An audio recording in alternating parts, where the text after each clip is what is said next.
नमस्कार दोस्तों, स्वागत है आपका हमारी YouTube channel study for you पर। आज हम सॉल्व करेंगे यूपीटीटी 2013 का क्वेश्चन पेपर प्राइमरी लेवल का। आज हम बाल विकास के क्वेश्चंस को देखेंगे। दोस्तों धीरे धीरे हम पूरे 2011 से 2022-23 तक जितने भी यूपीटीटी हुए हैं प्राइमरी और जूनियर, सभी क्वेश्चन पेपर को सॉल्व करेंगे, जिससे आप लोगों को एग्ज़ाम में बहुत हेल्प मिलेगी। चलिए दोस्तों शुरू करते हैं। पहला क्वेश्चन, संवेग व्यक्ति की उत्तेजित दशा है। यह कथन निम्नलिखित में से किसका है? पियाजे का, वुडवर्थ का, वैलेंटाइन का या रॉस का? तो दोस्तों संवेग व्यक्ति की उत्तेजित दशा है, यह कथन था वुडवर्थ का। इसका आंसर है आंसर बी। चलिए दोस्तों अगला क्वेश्चन देखते हैं। क्वेश्चन नंबर 2, शैक्षिक विकास में मूल्यांकन का अर्थ है छात्रों की प्रगति का आकलन, कक्षा अभिलेखों का मूल्यांकन, कार्य निष्पादन का मूल्यांकन या ऑप्शन डी ज्ञान क्षमता का मूल्यांकन। तो दोस्तों शैक्षिक विकास में मूल्यांकन का जो अर्थ होता है वो होता है ज्ञान क्षमता का मूल्यांकन। इसका आंसर है ऑप्शन नंबर डी। चलिए दोस्तों अगले क्वेश्चन को देखते हैं। क्वेश्चन नंबर 3, पूर्वाग्रही किशोर किशोरी अपनी किसके प्रति कठोर होंगे? समस्या, जीवन शैली, संप्रत्यय या वास्तविकता? तो दोस्तों जो पूर्वाग्रह से जो ग्रसित किशोर या किशोरी होते हैं वह अपनी समस्या के प्रति कठोर होंगे। इसका आंसर है ए। दोस्तों अगला क्वेश्चन देखते हैं। क्वेश्चन नंबर 4, संज्ञानात्मक विकास के 4 चरणों संवेदी, पेशीय, पूर्व संक्रियात्मक, स्थूल संक्रियात्मक और औपचारिक संक्रियात्मक की पहचान की गई है। किसके द्वारा की गई है? हिलगार्ड द्वारा, स्टार्ट द्वारा, हरलॉक द्वारा या पियाजे द्वारा? तो दोस्तों संज्ञानात्मक विकास के जो 4 चरण हैं उन 4 चरणों को जो है जीन पियाजे ने दिया था। इसका आंसर है डी। जीन पियाजे ने संज्ञानात्मक सिद्धांत दिया था जिसमें 4 चरण होते हैं। पहला चरण होता है संवेदी पेशीय अवस्था, दूसरा चरण होता है पूर्व संक्रियात्मक अवस्था, तीसरा चरण स्थूल संक्रियात्मक अवस्था और चौथा चरण जो होता है औपचारिक संक्रियात्मक अवस्था। 4 चरण जो है जीन पियाजे ने संज्ञानात्मक विकास के बताए हैं। संज्ञान मतलब होता है दिमाग की क्षमताएं, एबिलिटी। दिमाग की क्षमताओं का विकास बच्चों में बचपन से लेकर एडल्ट एज तक 4 चरणों में, जो कि जीन पियाजे ने बताया था। चलिए दोस्तों अगला क्वेश्चन देखते हैं। क्वेश्चन नंबर 5, कौन से गुण अच्छे मानसिक स्वास्थ्य के नहीं हैं? नियमित जीवन, संवेगात्मक परिपक्वता, आत्मविश्वास, सहनशीलता, बहुत विनीत, स्वयं में सीमित, वास्तविकता की स्वीकृति, स्वमूल्यांकन की योग्यता। दोस्तों कौन से गुण अच्छे मानसिक स्वास्थ्य के नहीं हैं? जो गुण अच्छे मानसिक स्वास्थ्य के नहीं हैं हमें उन्हें देखना है। पहला ऑप्शन है नियमित जीवन, संवेगात्मक परिपक्वता, यह तो अच्छे मानसिक स्वास्थ्य के गुण हैं। आत्मविश्वास, सहनशीलता, यह भी अच्छे मानसिक स्वास्थ्य के गुण हैं। बहुत विनीत, स्वयं में सीमित, यह नहीं है। और वास्तविकता की स्वीकृति, स्वमूल्यांकन की योग्यता, यह भी है। तो दोस्तों इसमें नेगेटिव ढूंढना है जो मानसिक स्वास्थ्य के गुण नहीं है। तो इसका आंसर है आंसर सी, बहुत विनीत एवं स्वयं में सीमित। चलिए दोस्तों अगला क्वेश्चन देखते हैं। क्वेश्चन नंबर 6, अधिगम क्षमता निम्नलिखित में से किससे प्रभावित नहीं होती है? ऑप्शन ए आनुवंशिकता, ऑप्शन बी वातावरण, ऑप्शन सी प्रशिक्षण शिक्षण, ऑप्शन डी राष्ट्रीयता। तो दोस्तों अधिगम क्षमता जो होती है वो किससे प्रभावित नहीं होती है? इसमें भी नहीं। तो दोस्तों अधिगम यानी सीखने, हम कोई चीज़ सीखते हैं तो उसको हम अधिगम कहते हैं। तो आनुवंशिकता से प्रभावित होती है, जी हाँ, वातावरण से प्रभावित होती है, हाँ। प्रशिक्षण, शिक्षण द्वारा हम अपनी क्षमताओं को बढ़ा सकते हैं। तो इसका आंसर होगा डी, राष्ट्रीयता। राष्ट्रीयता से ही प्रभावित नहीं होती है अधिगम की क्षमता। इसका आंसर होगा डी। चलिए दोस्तों अगला क्वेश्चन देखते हैं, क्वेश्चन नंबर 7। किस अधिगम मनोवैज्ञानिक ने बाल अधिगम विकास में पुरस्कार को महत्व नहीं दिया है? पहला ऑप्शन है थॉर्नडाइक, दूसरा है पावलोव, तीसरा स्किनर या चौथा गुथरी। तो दोस्तों कौन सा मनोवैज्ञानिक है जिसने अपने बाल विकास के अधिगम में पुरस्कार को महत्व नहीं दिया है? तो इसका आंसर है डी, गुथरी ने पुरस्कार को महत्व नहीं दिया है। थॉर्नडाइक ने दिया है, स्किनर ने दिया है, पावलोव ने दिया है। स्किनर ने कौन सा सिद्धांत दिया है? क्रिया प्रसूत सिद्धांत। थॉर्नडाइक ने सीखने के नियम दिए हैं, पावलोव ने अनुकूलित अनुक्रिया का सिद्धांत दिया है। हम सब सिद्धांत एक ही वीडियो में कवर करेंगे जिससे आपको आसानी होगी। चलिए दोस्तों अगला क्वेश्चन देखते हैं, निम्नलिखित में से किस एक से शिशु के अधिगम को सहायता नहीं मिलती? ऑप्शन ए अनुकरण, ऑप्शन बी अभिप्रेरणा, ऑप्शन सी स्कूल का अवस्था, ऑप्शन डी पुरस्कार। चलिए दोस्तों देखते हैं, निम्नलिखित में से किस एक से शिशु के अधिगम यानी शिशु किस एक से सीखने में उसको सहायता नहीं मिलती है?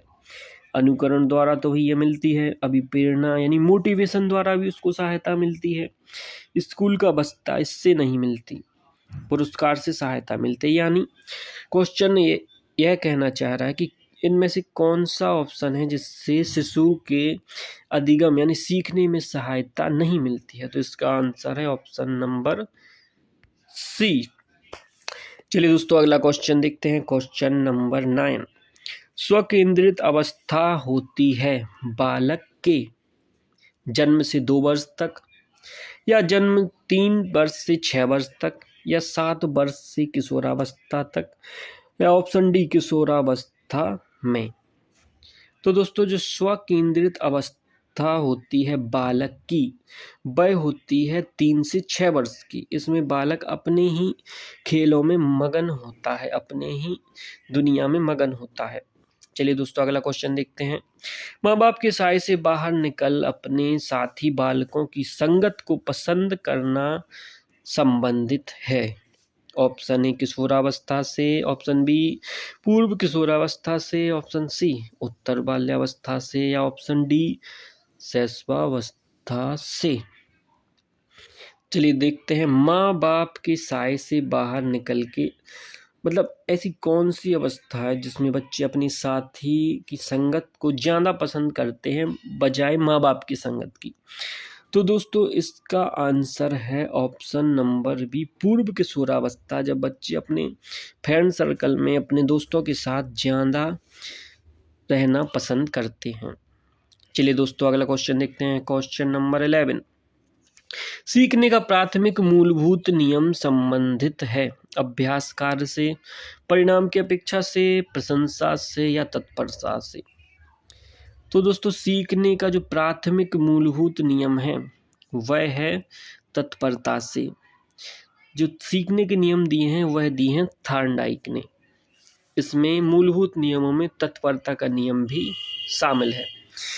चलिए अगला क्वेश्चन देखते हैं, मानसिक परिपक्वता की ऊंचाइयों को छूने के लिए प्रयत्नरत रहना संबंधित है किशोरावस्था से, प्रौढ़ावस्था से, पूर्व बाल्यावस्था से, या उत्तर बाल्यावस्था से? तो दोस्तों मानसिक परिपक्वता की ऊंचाइयों को छूने के लिए प्रयास करना यह गुण है जो है किशोरावस्था में होता है। यह इसका आंसर है ए। दोस्तों अगला क्वेश्चन देखते हैं, क्वेश्चन नंबर 13। सीखने की प्रक्रिया को प्रभावित करने वाले कारक हैं अनुकरण, प्रशंसा एवं निंदा, प्रतियोगिता एवं ये सभी। तो दोस्तों सीखने की जो प्रक्रिया होती है उसको प्रभावित करने वाले कारक अनुकरण द्वारा, बिल्कुल। प्रशंसा, निंदा, बिल्कुल। प्रतियोगिता, हाँ। तो इसका आंसर है डी, सीखने को प्रभावित करने वाले सभी कारक हैं। दोस्तों अगला क्वेश्चन नंबर 14, बालकों के सीखने में प्रेरणा को किस रूप में उपयोगी माना जाता है? ऑप्शन ए, बालक की व्यक्तित्व का आदर, पुरस्कार एवं दंड, प्रशंसा एवं भर्त्सना, उपरोक्त सभी। तो दोस्तों बालकों में सीखने में प्रेरणा को किस रूप में उपयोगी माना जाता है? तो इसका आंसर है उपरोक्त सभी, क्योंकि सभी जो है सीखने में प्रेरणा के रूप में उपयोग किए जाते हैं। चलिए अगला क्वेश्चन नंबर 15, कक्षा में विद्यार्थियों को अधिगम के लिए प्रेरित करने हेतु किस युक्ति का अनुप्रयोग आप नहीं करते? छात्रों में स्वस्थ प्रतिस्पर्धा स्थापित करना, उन्हें आत्म गौरव की अनुभूति कराना, उनकी अत्यधिक प्रशंसा करना या गतिविधि आधारित शिक्षण अधिगम विधियों का अनुप्रयोग करना। दोस्तों क्वेश्चन में यह पूछा गया है कि कक्षा में जो विद्यार्थी होते हैं उनको अधिगम के लिए प्रेरित करने के लिए आप किस युक्ति का अनुप्रयोग नहीं करते? छात्रों में स्वस्थ प्रतिस्पर्धा स्थापित करना, बिल्कुल। उन्हें आत्म गौरव की अनुभूति कराना, बिल्कुल सही है दोनों। उनकी अत्यधिक प्रशंसा करना, ठीक है। गतिविधि आधारित शिक्षण अधिगम विधियों का अनुप्रयोग, ये सही है। सी इसका आंसर है, क्योंकि आप छात्रों को अत्यधिक प्रशंसा नहीं करेंगे, क्योंकि यह करने से छात्र इसमें यही कमेंट जो है नेगेटिव है, इसका आंसर है सी। चलिए दोस्तों अगला क्वेश्चन देखते हैं, क्वेश्चन नंबर 16, बुद्धि एवं सृजनात्मकता में किस प्रकार का सहसंबंध है? धनात्मक, ऋणात्मक, शून्य या डी ए सभी? तो दोस्तों बुद्धि एवं सृजनात्मकता में जो सहसंबंध है वह है ऑप्शन ए, धनात्मकता का। चलिए अगला क्वेश्चन देखते हैं, कक्षा में अनुशासन बनाए रखने के लिए सर्वाधिक प्रभावशाली उपाय क्या है? अनुशासनहीन छात्रों को कक्षा से बाहर निकाल देना, ऑप्शन बी, शिक्षण को रोचक एवं व्यवहारिक बनाना, ऑप्शन सी, छात्रों के अभिभावकों को सूचित करना, या ऑप्शन डी, अनुशासनहीन छात्रों को विशिष्ट जो है करना। दोस्तों कक्षा में अनुशासन बनाए रखना है, इन सब में सर्वाधिक प्रभावशाली है वह शिक्षण को रोचक एवं व्यवहारिक बनाना, मतलब ऐसा शिक्षण देना जो रोचक हो, इंटरेस्टिंग हो और व्यवहारिक, उनके व्यवहारिक जीवन से जुड़ा हुआ हो बच्चों के। चलिए दोस्तों अगला क्वेश्चन नंबर 18, शैशवावस्था में बच्चों के क्रियाकलाप होते हैं मूल प्रवृत्त्यात्मक, संरक्षित, संज्ञानात्मक या संवेगात्मक। तो दोस्तों जब बच्चा शैशवावस्था में होता है तो उसके जो क्रियाकलाप होते हैं वो उसकी मूल प्रवृत्ति से जुड़े हुए होते हैं, इसका आंसर है ए।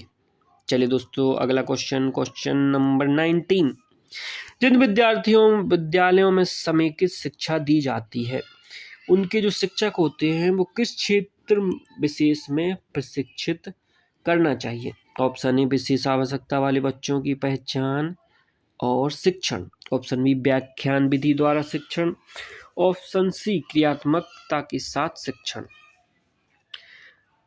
तो दोस्तों जिन विद्यालयों में समेकित शिक्षा दी जाती है उनके जो शिक्षक होते हैं कि उन्हें विशेष आवश्यकता वाले बच्चों की पहचान करना और उन्हें शिक्षण देना, यह उनमें विशेष प्रशिक्षित करना चाहिए, इसका आंसर है ऑप्शन ए। चलिए दोस्तों अगला क्वेश्चन देखते हैं, क्वेश्चन नंबर 20, निम्नलिखित में से किस समूह के बच्चों को समायोजन की समस्या होती है? औसत बुद्धि के बच्चे, ग्रामीण बच्चे, अध्ययनशील बच्चे या कुशाग्र बुद्धि के बच्चे? तो दोस्तों समायोजन की समस्या जो होती है ऑप्शन डी, कुशाग्र बुद्धि के बच्चों में होती है। चलिए अगला क्वेश्चन नंबर 21, किसी शिक्षक को यदि यह लगता है कि उसका एक विद्यार्थी जो पहले विषय वस्तु को भली प्रकार सीख रहा था उसमें स्थिरता आ गई है, शिक्षक को इसे सीखने की प्रक्रिया की स्वाभाविक स्थिति मानना चाहिए, विषय को स्पष्टता से पढ़ाना चाहिए, विद्यार्थी को प्रेरित करना चाहिए या उपचारात्मक शिक्षण कराना चाहिए। किसी शिक्षक को यह लगता है कि उसका एक विद्यार्थी जो पहले विषय वस्तु को भली प्रकार से सीख रहा था उसमें अब स्थिरता आ गई है, तो उसको जो है सीखने की जो प्रक्रिया की स्वाभाविक स्थिति मानना चाहिए। इसका आंसर है ऑप्शन नंबर ए।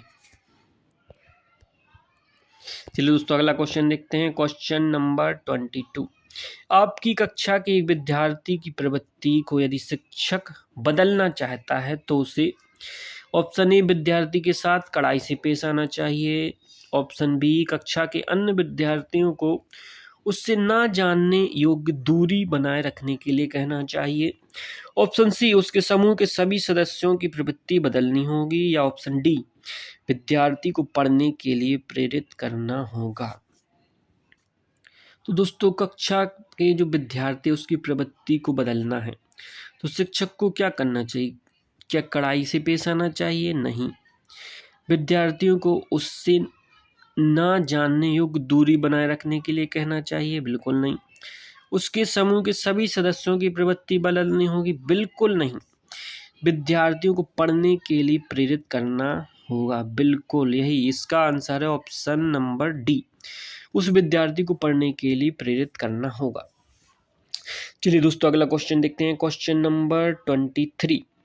विकास का वही संबंध परिपक्वता से है जो संबंध उद्दीपन का परिवर्तन से, ऑप्शन बी प्रतिक्रिया, ऑप्शन सी प्रयास या परिणाम। तो दोस्तों जो संबंध विकास का परिपक्वता से है वही संबंध उद्दीपन का प्रक्रिया से है। इसका आंसर है ऑप्शन नंबर बी। अगला क्वेश्चन देखते हैं। पियाजे मुख्यतः खालिस्तान के क्षेत्र में योगदान के लिए जाने जाते हैं। भाषा विकास, ज्ञानात्मक विकास, नैतिक विकास या सामाजिक विकास। तो दोस्तों 24 नंबर में पियाजे, जीन पियाजे जो हैं संज्ञानात्मक या ज्ञानात्मक विकास के लिए जाने जाते हैं। इसका आंसर है ऑप्शन नंबर बी। इसका चलिए अगला क्वेश्चन देखते हैं। Question number 25। जब कभी दो या अधिक व्यक्ति एक साथ मिलते हैं और एक दूसरे को प्रभावित करते हैं तो वे एक सामाजिक समूह का निर्माण करते हैं। यह कथन किसका है? यह कथन आंशिक रूप से सत्य है, कदाचित सत्य है या असत्य है। तो दोस्तों जब कभी दो या अधिक व्यक्ति एक साथ मिलते हैं, एक दूसरे को प्रभावित भी करते हैं तो वह एक सामाजिक समूह का निर्माण बल करते हैं। दोस्तों ये टाइपिंग मिस्टेक हो सकती है, बल नहीं निर्माण करते हैं। यह कथन सत्य है। इसका आंसर है ऑप्शन बी। चलिए दोस्तों अगला क्वेश्चन देखते हैं। Question number 26। शिक्षण प्रक्रिया में निम्नलिखित में से किसका भली प्रकार ध्यान रखना चाहिए? विद्यार्थियों की सक्रिय सहभागिता का, अनुशासन एवं नियमित उपस्थिति का, गृहकार्य की जांच में लगन या विषय वस्तु का कठिन स्तर। तो दोस्तों शिक्षण प्रक्रिया में किसका भली प्रकार ध्यान रखना चाहिए? विद्यार्थी की सक्रिय सहभागिता का। जब विद्यार्थी सक्रिय रूप से जो है अधिगम में, पढ़ाई में जो है सक्रिय रूप से भागीदार रहेगा तभी शिक्षण प्रक्रिया अच्छे से पूर्ण होगी।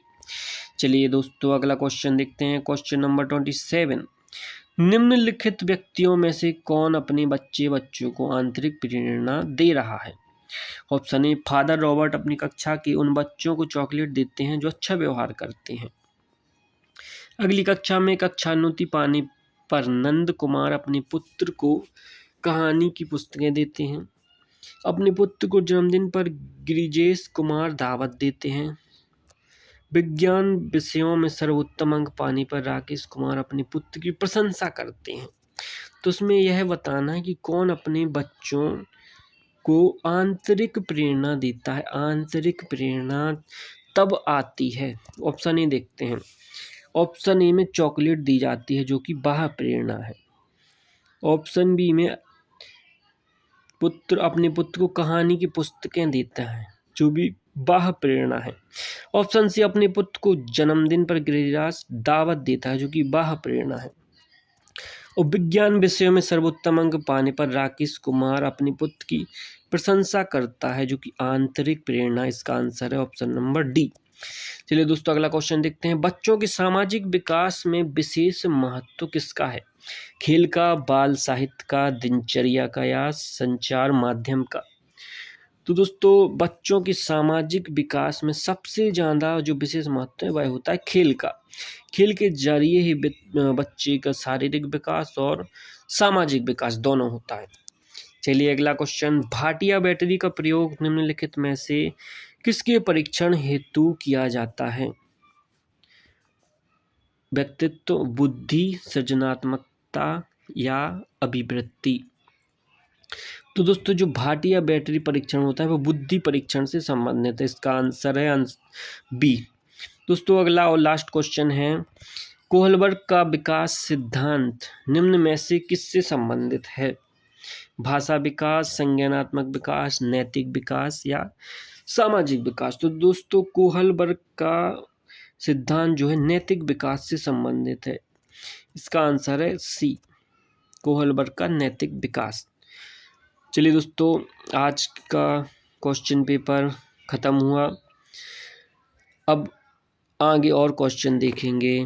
Thank you. हमारे चैनल को सब्सक्राइब करें दोस्तों, लाइक करें हमारे चैनल को। दोस्तों हमारे चैनल को सब्सक्राइब करें और ज़्यादा से ज़्यादा शेयर करें। Thank you.